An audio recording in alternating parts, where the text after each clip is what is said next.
Yo, what is up, YouTube? It's your boy TPGTCG live with a Dragon Ball Fusion World video. Okay, so a lot of you guys know me from other Bandai games such as the Digimon trading card game, One Piece, or even other games like Cardfight Vanguard. However, we are recording a Dragon Ball Fusion World tier list. I have played quite a bit of the game now. I've played the digital sim, the physical game, as well as with proxies, and I think I have a general understanding of the meta, and I hope this tier list helps you guys decide what deck you want to play.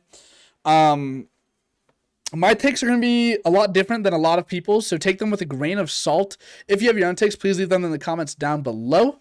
If you like my content, we stream almost all of our videos live over on twitch.tv/TPGTCG. We are live over there right now. All that being said, let's hop right into the tier list of what I think the best decks are. I'm going to start. I don't think any of the decks are bad. I don't think there'll be a deck in D tier. I don't think any of them are necessarily like that bad. I think there's better ones, sure, and I think there's worse ones, sure, but I don't think that any of them are D tier. We're just going to go in order. We're going to start with 18. This is future wide after I just recorded that deck profile, and I have now realized not deck profile, tier list. I've now realized the entire time I'm saying Android 18 for the leader card, but it's not 18, it's 17, and I misplayed. My bad, chat. The Android deck, I will say, green is by far the strongest color in the game right now. I think green is super, super dominant, and while I think 18 is a good card, and I think the deck is strong, I don't necessarily think it holds a candle to either of its green brethren being Broly and Gohan. I think the best decks are between those two. I have a couple hot takes for S tier, but I don't think that this deck is necessarily bad. I think it's good because of all the cards that make green currently good. I just think, why would you play this as your leader when you could play Gohan or Broly? That being said, it's still strong. I think it's a solid A tier deck. Again, I don't think it is terrible. I think it's relatively strong. Actually, I'll put it B tier. I think the way I want to organize this is different. I'll put it B tier. Okay. Next we have Beerus. I think Beerus is a really strong control deck. However, I think the weird part about Beerus is I personally believe his front side is so much stronger than his back side. However, sometimes you need that 20k on your opponent's turn in order to survive some calcs late game, which makes Beerus kind of a weird deck. I think front side early game Beerus is so much control, and you don't want to take a hit from Beerus because he's a 20k base with crit, and that's very, very devastating early on, but you don't. And you need that hand advantage, right? So I think Beerus is good. And I think Beerus is a solid A tier deck. Okay. Next we have Broly. Okay. Broly, if you guys didn't hear me earlier, I think is one of the best decks in the game right now. Broly not only has some insane energy acceleration, as all the green decks do, but he also is one of the few cards that is able to draw an additional card based off of his his awakened ability. And he's got a 25k base. Broly is like if they released Whitebeard and set one of One Piece. This card is very good. There's a drawback, right? And that is that you have to burn an energy to use it and burn a life, and then burn energies, which, you're trading that for a 25k base, 30k swing with a draw. Like, that's so good. I'm gonna put Broly and S. S is going to be where I think the best decks of the format are going to go. And I think there might be 2 or 3 decks there. Next, we have Cooler. Okay, so Cooler's weird. I think Cooler's really, really strong. And I think all of the yellow decks have the same sort of synergy that makes them strong. However, I'm still like not sure of if I think Frieza or Cooler are better. I think right now I'm on Frieza. However, initially I thought Cooler was better. But they're so close. I'm going to put Cooler in A tier. I think yellow is a very strong control color. And I genuinely think whether you play Frieza or Cooler for your leader, it doesn't really matter. The deck is the same. It's just your leader that's different. And I think that Frieza in this format offers a little more utility than Cooler does. That being said, Frieza's next. If you haven't heard me just talk about Frieza, I'm going to put Frieza at the top of A tier. I think this deck's really good. It has a pretty decent matchup into the 2 best decks of the format. And everything I said about Cooler pretty much applies to Frieza. The core of a yellow deck is the same. It's just what leader you want to play. However, Ginyu is not good in my opinion. I personally don't think Ginyu's bad. I mean, like I think Ginyu, if I had to put something like lower, it's probably Ginyu in C. I don't believe anything's in D tier. However, Ginyu's probably like the bottom of B tier. Like I think in the future, if they'll probably release a leader worse than Ginyu. But Ginyu's not terrible. This is just sort of diversifying the tier list a little. Ginyu by no means is terrible, especially because the yellow deck is just the same. Like I said, Ginyu, you play probably a little bit more of the Ginyu Forces cards for his abilities and stuff, but overall, it's like, why would you play Ginyu when you could just play Frieza or Cooler? Because if you're playing Ginyu, you definitely have these leaders, right? So why would you not just play one of them? Are you looking for the best possible drip? I know I always am. That's why I've partnered with Into the AM in order to bring you the best deal on the market for the best quality in shirts and tees. My tees from Into the AM are some of my favorite ones. Not only do they have an amazing design, but they also feel better and fit better than any other tee I own. I struggle finding shirts that fit me well, but now I don't have to worry about that because I know that any shirt I get from Into the AM will fit me well and look drippy. The best way to save money when shopping at Into the AM is using code TPG10 at checkout or clicking the link in the video description before you shop. This not only gets you the best deal available on the best tees on the market, but also helps you directly support me and the content I make.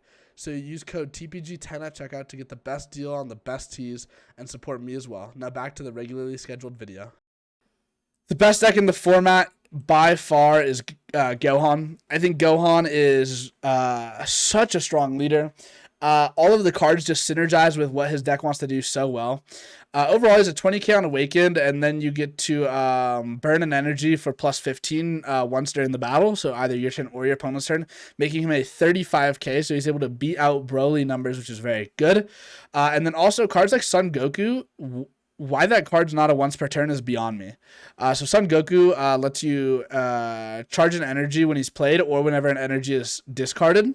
You get to put a new energy in, not rested. So I think that just making this Gohan free is kind of ridiculous. I think that card didn't need to be a once per turn like Gohan is, or needed to be not printed because that card's insane. So next we have Super Saiyan. We have U7 Goku. Those of you who have tuned into my stream know that I think U7 Goku is the best red deck. I think U7 Goku is super, super strong and has a really good matchup actually into Broly and Gohan because of those offensive pressure numbers you're making, being able to hit both of those leaders much easier. And I also think red just has one of the best, like outside of like Android 17 and 18, has one of the best closing cards in the game. I think starter deck Son Goku is really, really good at doing what the deck wants to do. With the critical as well as the minus 25k to remove a body, I think it's very strong. And then with this leader, it's a 30k, which is just even better. So I think U7 Goku is top of A tier. I think this deck's really, really strong.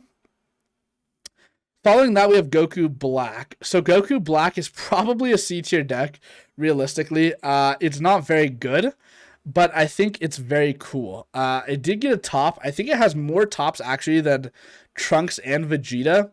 I just think the reason this deck wins is for a couple reasons. I think this deck wins because people don't really know what it does. They don't really know how to play around it because nobody's really playing this deck.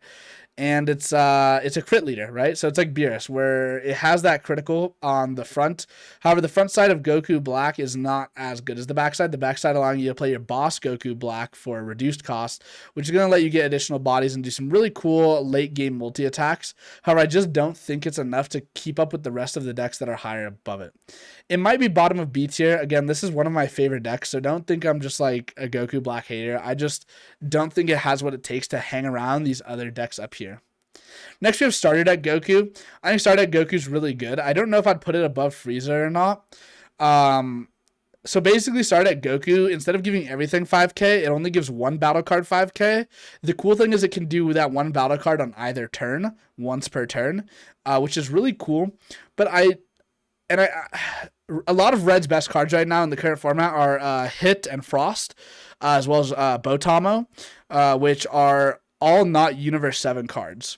However, the thing with those cards is they're all very early game cards that you don't really need the Universe 7 effect for. The Universe 7 effect is really just so that your littler dudes can hit higher numbers to remove bodies or hit over Broly or Gohan. And Botamo, Hit, and Frost are never going to be swinging at an awakened Broly or Gohan anyways. So I think that's why Universe 7 is better in my opinion. It is cool that this Goku can protect those guys if you need to, but again, I think people are just playing the deck. I'm not hating. I just think people are playing the deck a little wrong right now. I think you just need to have those cards in your starting hand and not care about them in the late game. Moving on to blue. So I'm genuinely not sure whether Vegeta or Trunks are better. Okay, I think I think blue's in a rough spot. I'm not going to lie to you. I don't think... So Trunks is this really cool mid-range tempo-y style deck that plays a lot of event cards. And has really strong board control. And I think that's sick. However, I think this card is a lot better in a game that has summoning sickness. Just being able to play cards and swing like you are in Dragon Ball. If your opponent bounces them, like, dang, you have less bodies, but you can just play another body next turn. And sure, eventually you'll run out of those bodies because they're probably removing multiple per turn. The cool thing about Trunks, though, is the leader Trunks is actually able to bounce your own cards as well. So you can loop cycle cards to get more value. And then also, Trunks plays a little weird because you're probably never going to take a damage from your opponent. You're probably just going to... there's so many good self-awakeners between My Future and Trunks Youth. There's one more, but I can't remember right now. Son Goten. You have so many like strong awakeners that you can just block your opponent early and deny them that early damage and just awaken whenever you want, which is really cool. I'm going to put it above the Android deck for now. I think in the current format, it doesn't really get a shine just because these green decks, their bodies are so big. And these guys really only remove like 5. The highest cost removal is like 5k, which is like cool. But those cost a lot of energy and sort of slow down your turns. And these guys, the green decks, their top ends are, 6, 7, and 8 drops. So you're never really going to be removing them. Vegeta, are you top of B tier or bottom of A tier? If there was like a B.5 or like a A.5, Vegeta's right there. I think Vegeta gatekeeps these B tier decks. But I also think Vegeta kind of has a good matchup into like Beerus and Cooler as well, for all the same reasons Trunk does in terms of self-awakeners, but he's just big. Like, he just swings big. And all the cards that say if you have 7 or less hand, they just gain a lot of power, which is like really good. So actually I'm going to put him higher up. I've talked myself into it. I'm going to put him right under Goku. Probably Beerus will be above him actually. So in between Beerus and Cooler. So yeah, this is my set 1 tier list of Dragon Ball Super Fusion World. Feel free to flame me in the comments or give me your own opinions. I think this list it's coming off of quite a bit of hours of gameplay now. So yeah, I hope you guys enjoyed. If you did, please feel free to like, comment, subscribe. Drop a comment down below. Let me know what you would change and all that good stuff. Go check out the link in the description as well. Twitch.tv/TPGTCG, where we record almost all of our videos live. And I'll see y'all next time. Peace.